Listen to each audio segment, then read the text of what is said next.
હા, માદળામાં બાધી હોય બે, આપણે માદળું કહે માદળામાં બાધી હોય.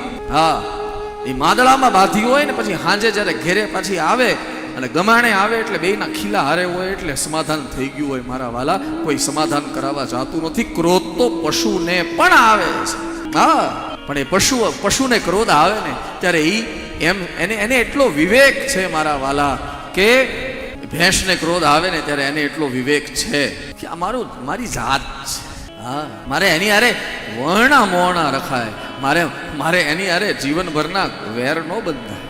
હારે રહેવું, હારે ખાવું, હારે પીવું. આપણે શેરીમાં જઈએ ત્યારે બે કૂતરા નથી બાસતા?